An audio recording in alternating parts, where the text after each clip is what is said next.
बहू का बर्थडे। सुबह उठने में 8 बज गए। इतना देरी कैसे हो सकता है। आज प्रीति की तो स्कूल गई। मोहित को अब ऑफिस के लिए देर हो जाएगी। फालतू में अब उनकी बातें सुननी पड़ेंगी।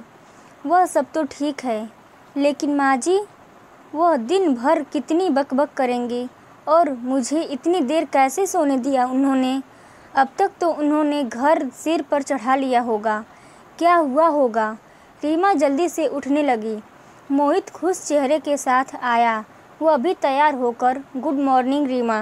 रीमा, क्यों उठी तुम? सो जाओ ना आराम से। मैं आज लंच कर लूँगा ऑफिस में। सच कहूँ तो मुझे जाने की इच्छा नहीं है, लेकिन बहुत महत्वपूर्ण मीटिंग है ना, मुझे इसलिए जाना ही पड़ेगा। पर मैं जल्दी आ जाऊँगा। शाम को बाहर जाएंगे घूमने। बाय। रीमा को बिना कुछ कहे मोहित ने उसे गले से लगा लिया और उसके माथे को चूमकर चला गया। रीमा झट से बाहर आई। किचन से कोई भी आवाज़ नहीं आ रही थी और जब वह बाहर आई तो पापा जी की थाली में इडली वड़े दिखाई दे रहे थे। सांभर से बहुत अच्छी महक आ रही थी, लेकिन वह पैकेट से सांभर नहीं निकाल पाए। यह लोग कंटेनर में ठीक से क्यों नहीं दे सकते? अगली बार कंटेनर घर से ही दे देना। और इस बार मुझे एक चम्मच भी नहीं मिलता। पापा जी बोले। रुकिए जी, आप ज़रा, मैं निकाल देती हूँ, नहीं तो आप सब सांभर नीचे फर्श पर गिरा दोगे, मेरा काम बढ़ा दोगे। और आपके सामने ही तो है चम्मच। आपको तो कुछ कैसे नहीं मिलता क्या पता। एक काम करो, आप यह प्लेट लेकर टेबल पर बैठो, मैं देती हूँ सांभर और चटनी निकाल कर। और धीरे बोलो ज़रा, बहू कभी नहीं सोती। इतनी देर तक आज सोई है। शांत है रहे, नहीं तो आपकी आवाज़ से उठ जाएगी वह। बहू जब उठेगी तब दूंगी गर्म करके उसे भी। यह उसका मनपसंद नाश्ता है। रीमा आश्चर्य से यह सब देख रही थी। अरे बहू, उठ गई तुम? क्यों उठी? चलो अच्छा हुआ उठ गई। तुम्हारे पापा जी तुम्हारे मनपसंद का वड़ा सांभर लाए हैं, गर्मा गर्म खा लो, फिर बाद में चाय पियेंगे साथ में। माँ जी ने सुमन को टेबल पर बिठाया। प्रीति कहाँ है? दिखी नहीं, सुमन ने पूछा। अरे बहू, मैं उसे स्कूल बस में बैठा कर आया। गई वह स्कूल। होशियार हो गई है अब अपनी प्रीति। जल्दी जल्दी करती है सब अपने काम, तकलीफ़ नहीं देती वह अब। हाँ, बैग बहुत भारी है पर उसकी। वे लोग यह नहीं समझते कि बच्चे पर इतना बोझ नहीं डालते हैं। मुझे क्या बोली वह पता है? बोली, दादाजी मैं बिग गर्ल हो गई हूँ अब, और गुड गर्ल भी। अब मैं आ जाऊँगी अकेली घर पर, आप मत आइए मुझे लेने के लिए। दादाजी पोती की प्रशंसा में मग्न थे। हाँ हाँ, मेरी बेटी समझदार हो गई है। सिर्फ दूध पीने को नाटक करती है, लगातार बड़बड़ करती रहती है, बस खाना ही ठीक से नहीं खाती। अन्नपूर्णा उसके पेट में है, इतनी ऊर्जा कहाँ से लाती है क्या पता। अरे रीमा, खाओ तुम बड़ा सांभर, ठंडा हो जाएगा। और चिंता मत करो तुम, मैंने प्रीति को पराठा करके दिया है, छोटा सा खाया है उसने और टिफ़िन में भी ले गई है। माँ जी बोली। क्या पापा जी? माँ जी, मुझे उठाना चाहिए था ना, आपने क्यों किया सब काम? जाने दो, खाने में क्या बनाऊं? रीमा ने अपराध बोध से कहा। रीमा, तुम कुछ मत करो, तुम्हारी बीसी है ना आज, तो मस्त मौज करो। हमारे पड़ोसी में वह चंदा आती है ना खाना बनाने के लिए, उसे बोला है मैंने आज से रोटी बनाने के लिए, और बाकी काम मैं कर लूँगी। तुम कितना काम करोगी अकेली? तुम्हारी क्लास, प्रीति का होमवर्क, बाहर के काम। यह मोहित भी कुछ काम करके मदद नहीं करता, तुम्हें सबके पीछे पीछे दौड़ना पड़ता है। अब आराम किया करो तुम, नहीं तो ऐसा ना करो ना कि तुम और मोहित 4 दिनों के लिए घूमने चले जाओ। बहुत दिन हो चुके हैं, वैसे भी तुम दोनों कहीं गए नहीं हो। प्रीति को यहाँ ही रहने दो, हम संभाल लेंगे उसे। आपको भी एक दूसरे के साथ वक्त बिताने की ज़रूरत है, माँ जी बोली। नाश्ते के बाद माँ जी ने चाय बनाई और तीनों ने बातें की और चाय पी। रीमा का दिन अच्छा गया। बीसी की सहेलियों के साथ मस्ती की। कल उसका खास दिन था, लेकिन आज उसका जन्मदिन उसकी सहेलियों ने मनाया। उस वजह से वह कुछ ज़्यादा ही खुश थी। मोहित जल्दी घर आऊँगा ऐसे बोला था, पर आया ही नहीं। दोस्त की आज पार्टी थी तो वो देर से घर आने वाला था। माँ जी और पापा जी भी सो गए। प्रीति को लेकर सुमन भी सो गई। कुछ समय बाद रीमा को बहुत आवाज़ सुनाई दी। वह अचानक उठ गई। प्रीति उसके आजू बाजू में नहीं थी। वह डर गई और हॉल में गई। हर तरफ अंधेरा था और अचानक रोशनी आ गई। हैप्पी बर्थडे टू यू, अचानक जोर से बोले। माँ जी, पापा जी, मोहित सब हंसकर उसे विश कर रहे थे।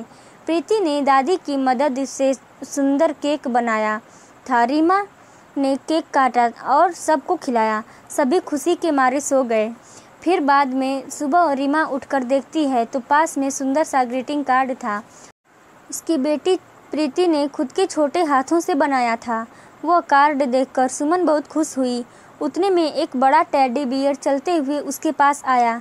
सरप्राइज मम्मा, यह मैंने तुम्हारे लिए स्पेशल लिया है, मेरे पिग्गी बैंक में सेविंग करके। रीमा को गले लगाकर उसकी लाडली बेटी बोली। रीमा की आंखों से खुशी के आंसू छलक पड़े।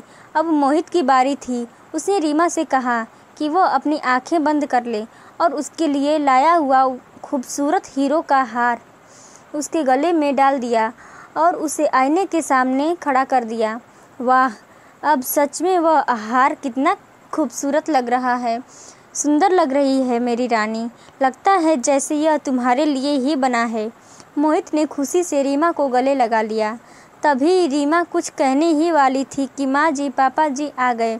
यह दुनिया की सबसे अच्छी बहुरानी के लिए, मतलब हमारी बेटी के लिए है।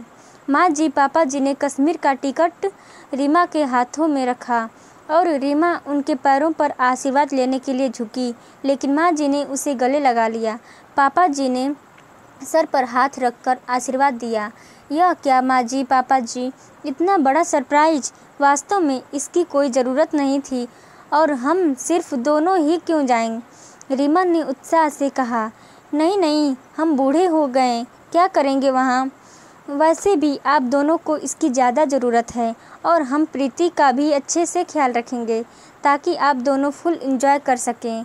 वह सेकंड हनीमून क्या बोलते हैं ना, वो आप आ जाओगे तो हम चले जाएंगे। पापा जी ने धीरे से मोहित को आंख मारी। रीमा और मोहित दोनों शर्मा गए। चलो पैकिंग करो, आपको कल सुबह निकलना है। और आज क्या क्या खाना बनाना है? आज रीमा की पसंद का माँ जी ने फरमान किया। दिन आनंद में गया।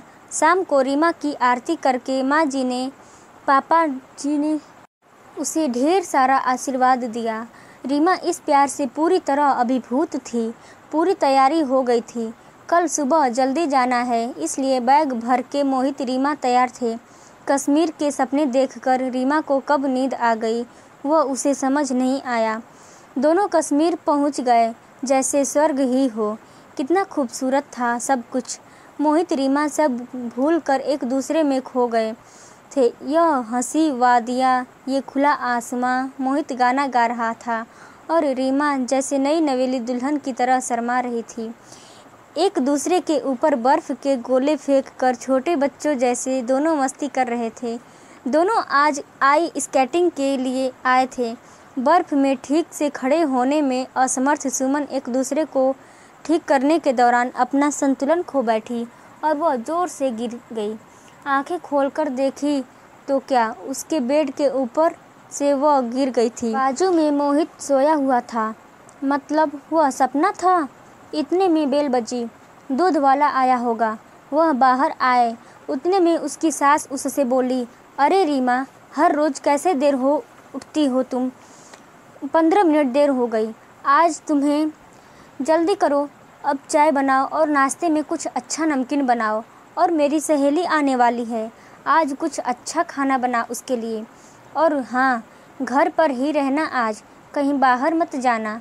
माँ जी की रोज़ की कटकट चालू हो गई और रीमा सचमुच सपने से हकीकत में आ गई। हमेशा की तरह हर कोई उसका जन्मदिन भूल गए थे।